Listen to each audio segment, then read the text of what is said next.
జాతీయ రైతు దినోత్సవం ఈ రోజు జాతీయ రైతు దినోత్సవం సందర్భంగా ఆయన రైతు బిడ్డ అయిన పల్లవి ప్రశాంత్ విడుదలైతుండు. దీనికి సహకరించిన మీడియా మిత్రులకు, సోదరులకు, electronic media, print media, social media సోదరులందరికీ నమస్కారాలు. ఈ రోజు జాతీయ రైతు దినోత్సవం సందర్భంగా ఆయన రిలీజ్ అయినందుకు మాకు చాలా సంతోషం. ఎందుకంటే ఒక రైతు దినోత్సవం వచ్చింది చూడు, ఎంత గ్రేటు. ఎలాంటి సంఘటన అనుకోకుండా జరిగిన సంఘటనకు జడ్జి గారు సానుకూలంగా స్పందించేసి ఈరోజు రిలీజ్ అవుతున్నారు. కాబట్టి సోషల్ మీడియాతో ఎవరితో మాట్లాడరు ప్రశాంత్ గారు.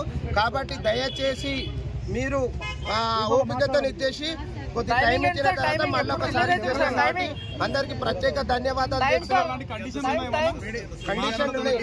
కండిషన్లు 2 నెలలు మార్నింగ్ 1 నుంచి 2 నెలలు అటెండ్ కావాలి.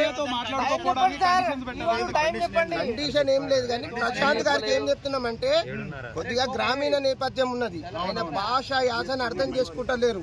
నేనేమంటున్నానంటే ఆయన కొద్దిగా చెప్పాలి, మేము చెప్తాం కౌన్సిలింగ్ చెప్పి ఇచ్చేసి అడ్వైజ్. మేమేమంటున్నా అంటే కొంతమంది సోషల్ మీడియా సోదరులు, మన సోదరులు చట్టం గురించి టెక్నికల్ వర్డ్స్ వాడకుండా ఇష్టానుసారంగా మాట్లాడడం వల్ల ఇబ్బందులు అవుతాయి.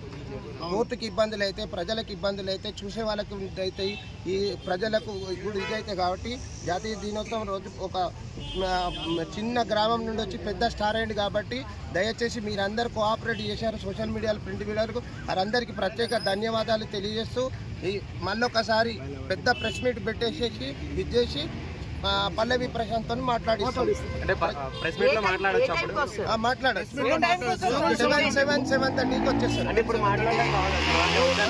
యాక్చువల్ గా జైలు నియమ నిబంధనల ప్రకారం 7 o'clock భోజనం ఇట్లా చేపించేసి ఇచ్చేస్తారు. అప్పటి వరకు నిన్నే బెయిల్ వచ్చింది కదా, నేనేమంటున్నా 5:30కి బెయిల్ డిక్లేర్ అయిన తర్వాత మేడం వెళ్ళిపోయిన తర్వాత నియమ నిబంధనల ప్రకారం మేడం చేస్తారు. కాబట్టి నియమ నిబంధనల ప్రకారం 7:30 మధ్యలో పల్లవి ప్రశాంత్ ఎప్పుడు పెట్టిస్తారు సార్ ప్రెస్ మీట్? మేము పెట్టిస్తాం, త్వరలోనే పెట్టిస్తాం.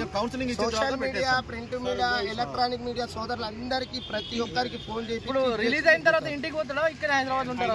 మనం ఏం చెప్తాం, మనం ఏం చెప్పలేం కదా. బయటికి ఎక్కడికైనా వెళ్ళొచ్చా సార్ అంటూ దగ్గరలో వాళ్ళకి?